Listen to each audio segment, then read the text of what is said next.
Ready? Let's go. Let's go. Level.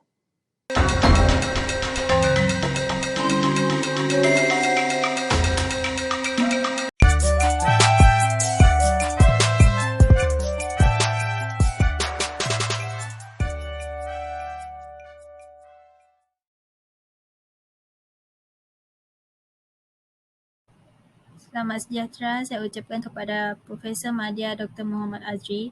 Hari ini kumpulan kami akan membentangkan Perlembagaan Malaysia iaitu yang berfokuskan kepada pindaan perlembagaan.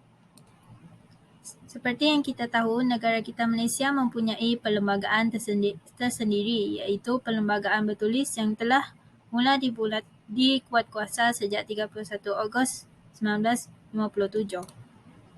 Perlembagaan merupakan sumber segala perundangan yang wujud di negara kita Malaysia. Perlembagaan ini juga mengandungi 15 bahagian, 183 perkara dan 13 jadual. Perlembagaan Malaysia merangkumi sama ada perlembagaan persekutuan atau perlembagaan negeri. Seterusnya, perlembagaan ini adalah undang-undang utama persekutuan dan apa-apa undang-undang yang diluluskan selepas Hari Merdeka dan yang berlawanan dengan perlembagaan ini hendaklah terbatas setakat yang berlawanan sahaja. Untuk pengetahuan semua, pindaan perlembagaan memerlukan beberapa peringkat proses sebelum digubal, iaitu pindaan ini memerlukan persetujuan dari semua ahli-ahli kabinet di Parlimen dan memerlukan masa yang lama sebelum diberi kata muktamad. Sekian itu sahaja dari saya. Seterusnya, pembentangan ini akan diteruskan dengan tujuan pindaan perlembagaan. Saya akan menerangkan apa itu tujuan pindaan perlembagaan. Tujuan pindaan perlembagaan yang pertama adalah untuk menjadikan undang-undang lebih kukuh dan strategik. Perkara ini dikatakan demikian kerana undang-undang yang digubal dan dibentuk dapat dipatuhi oleh rakyat. Bukan itu sahaja, rakyat juga dapat memahami apa itu erti undang-undang yang digubal. Seterusnya, perlembagaan dipindah adalah untuk melarang perkara sensitif dipersoalkan secara terbuka kerana dapat menimbulkan sensitiviti terhadap kaum. Misalnya, kuasa Raja-Raja Melayu, kedudukan keistimewaan orang Melayu dan bangsa Melayu. Selain itu, tujuan pindaan perlembagaan adalah melindungi kepentingan rakyat dan juga menjaga kestabilan negara. Hal ini dikatakan demikian agar negara berada dalam keadaan yang aman damai dan juga rakyat juga hidup bersatu padu antara satu sama lain. Tujuan pindaan perlembagaan, perkara ini dikatakan demikian kerana negara Malaysia dapat mengekalkan kewarganegaraan sebagai negara Malaysia dalam perlembagaan Malaysia. Sudah terang lagi bersulah, pentadbiran dan kelangsungan undang-undang juga berjalan dengan lancar dan saksama. Bukan itu sahaja, perpaduan antara rakyat juga dapat dikekalkan kerana rakyat juga dapat menjalin perpaduan antara satu sama lain tanpa mengira kaum, bangsa dan agama. Kita pergi pula ke bahagian ciri-ciri pindaan yang terdapat dalam Perlembagaan Malaysia. Kalau nak tahu, perlembagaan boleh dipindah melalui 4 cara.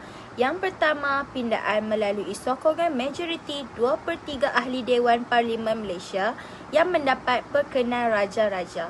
Yang kedua ialah pindaan melalui sokongan majoriti 2/3 ahli Parlimen Malaysia yang mendapat persetujuan dari Yang di-Pertua Sabah dan Sarawak. Yang ketiga, pindaan melalui sokongan majoriti mudah 1/2 ahli Parlimen Malaysia yang hadir. Dan yang terakhir iaitu keempat, majoriti 2/3 ahli Parlimen Malaysia. Selain itu, pelaksanaan perpindaan perlembagaan di Malaysia ini tidak perlu referendum rakyat. Walaupun ia tidak boleh dipindah, akan tetapi ada beberapa perkara yang dikaitkan antaranya seperti kedudukan agama Islam sebagai agama rasmi persekutuan, kedudukan istimewa Raja-Raja Melayu, hak istimewa orang Melayu, bahasa Melayu, bahasa rasmi kebangsaan dan hak pengisytiharan darurat. Salam sejahtera, saya Salvina Herlin binti Salumin dan akan membentangkan bahagian proses pindahan perlembagaan. Okey, seperti yang kita tahu, perlembagaan tu dia merupakan undang-undang tertinggi negara dan wajib dipatuhi oleh semua rakyat negara. Dan perlembagaan juga dia merupakan rujukan bagi semua undang-undang bagi tujuan pentadbiran negara. Okay. dalam proses pindahan perlembagaan, terdapat 4 proses pindahan perlembagaan yang perlu dilakukan terlebih dahulu sebelum kita membuat pindahan perlembagaan. Okay. Perlembagaan ini boleh dipindah tetapi harus mengikuti proses-proses terlebih dahulu. Okay. Sebelum kita membuat pindahan perlembagaan, kita haruslah membahaskan sesuatu rang undang-undang tersebut di Dewan Parlimen terlebih dahulu. Hal ini sebab sesetengah perkara boleh dipindah hanya dengan lebihan suara 2/3 daripada setiap Dewan Parlimen. Okey, seterusnya setelah kita bahas di Dewan Parlimen, proses yang seterusnya dilakukan adalah proses bacaan pertama. Dalam bacaan pertama tu akan dilakukan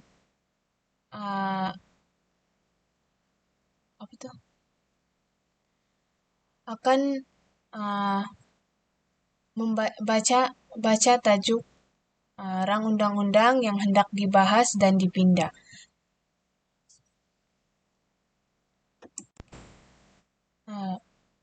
Rang undang-undang dalam bacaan pertama itu sama ada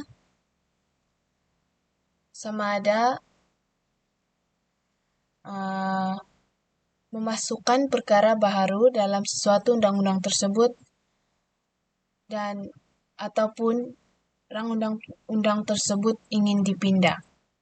Okay.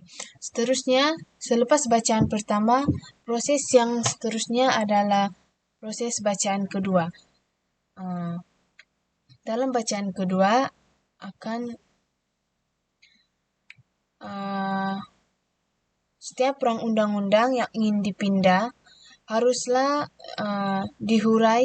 dihuraikan setiap pasal dalam rang undang-undang tersebut perlu dihurai dulu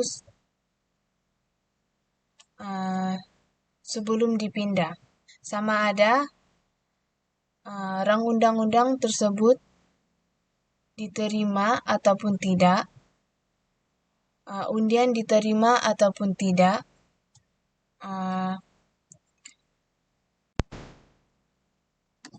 salam sejahtera.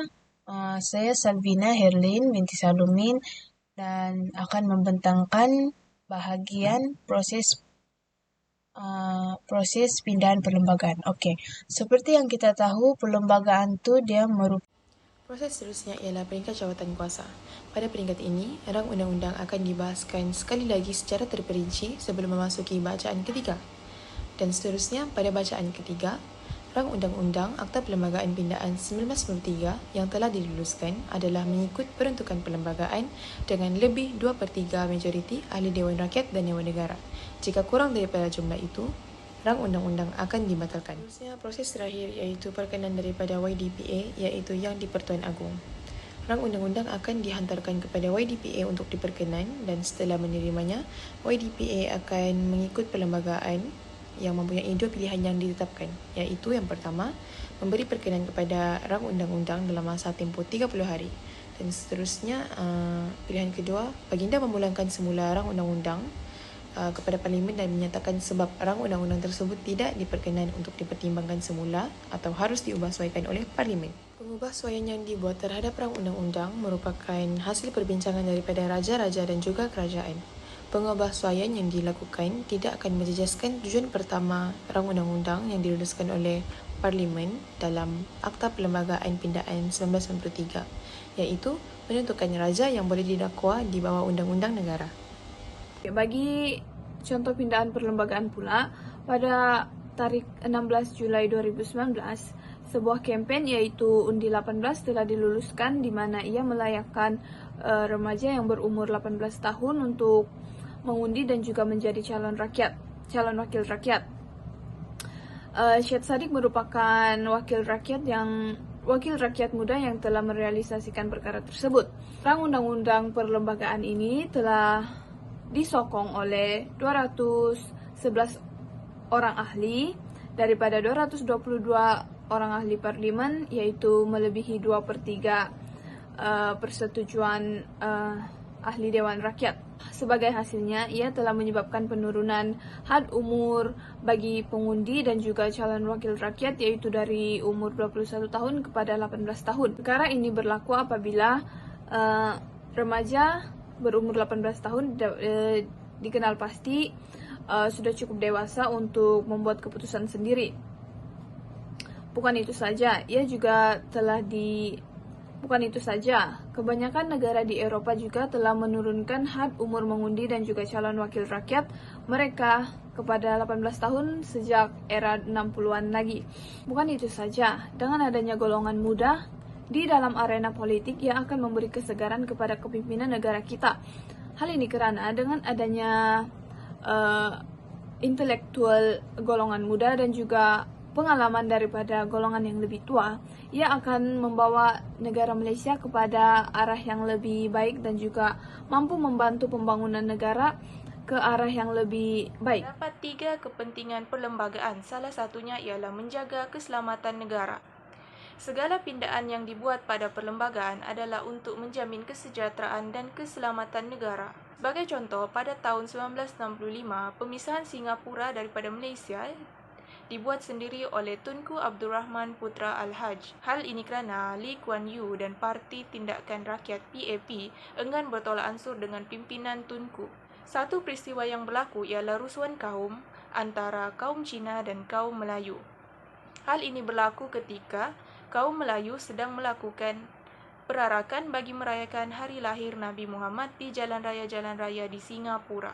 Kesan daripada peristiwa itu, lebih 22 orang terbunuh, 200 cedera dan 1.130 ditangkap. Kejadian yang berlaku ini meyakinkan bahawa dengan pengekalan Singapura di dalam Malaysia akan menyebabkan rusuhan kaum yang lebih besar lagi. Oleh hal yang demikian, berlaku pindaan perlembagaan 1965 di mana Parlimen meluluskan pemisahan Singapura daripada Malaysia. Jelas bahawa pindaan perlembagaan penting bagi menjamin keselamatan negara. Kepentingan yang seterusnya ialah melicinkan urusan dan pentadbiran negara. Seperti yang kita tahu, perlembagaan merupakan satu panduan atau rujukan dalam memerintah negara. Oleh itu, dengan adanya pindaan perlembagaan, urusan dan pemerintahan negara dapat berjalan dengan lancar. Contoh pindaan yang dibuat ialah kedudukan yang di Pertuan Agong dan Raja-Raja. Ini di mana yang di Pertuan Agong hendaklah berhenti menjalankan fungsinya apabila dikenakan tindakan undang-undang. Dalam tempoh berkenaan, seorang pemangku raja atau jemaah pemangku raja akan menggantikan tempat raja tersebut dan menjalankan fungsi-fungsinya. Hal ini mengikut peruntukan Perkara 71, Pasal 4 Perlembagaan Persekutuan. Oleh itu, dengan adanya pindaan kedudukan raja ini, pentadbiran negara dapat berjalan dengan lancar. Akhir sekali, kepentingan pindaan perlembagaan ialah bagi memastikan pindaan perlembagaan adalah sesuai dengan keperluan semasa. Pindaan ini juga dilakukan bagi memastikan ianya sentiasa relevan mengikut keperluan semasa. Sebagai contoh, pindaan kekebalan atau imuniti raja. Raja tidak boleh dihadapkan ke mahkamah biasa, melainkan dihadapkan ke mahkamah khas diraja. Pindaan ini dilakukan kerana difikirkan pengecualian raja daripada tindakan undang-undang sudah tidak sesuai mengikut peredaran zaman. Sebelum pindaan ini dibuat, raja-raja tidak boleh dikenakan tindakan undang-undang dalam mana-mana mahkamah atas sifat peribadi. Oleh itu, dengan adanya pindaan ini, ia dapat mengukuhkan lagi institusi diraja. Tambahan pula, secara prinsip undang-undang, raja tidak diberikan kedudukan yang bebas atau meletakkan mereka di atas undang-undang. Justru pindaan hendaklah dibuat mengikut keperluan semasa negara. Kesimpulannya, Perlembagaan Malaysia yang dikenali sebagai Perlembagaan Persekutuan yang merupakan dokumen undang-undang bertulis. Perlembagaan Malaysia telah bermula dan berkuat kasar selepas kemerdekaan Malaysia iaitu pada 31 Ogos 1957. Perlembagaan Malaysia merupakan tertinggi dalam negara kerana perlembagaan meliputi kumpulan peraturan dan undang-undang. Dalam hal ini dapat disimpulkan perlembagaan ini sebagai buku kitab yang menjadi panduan hidup.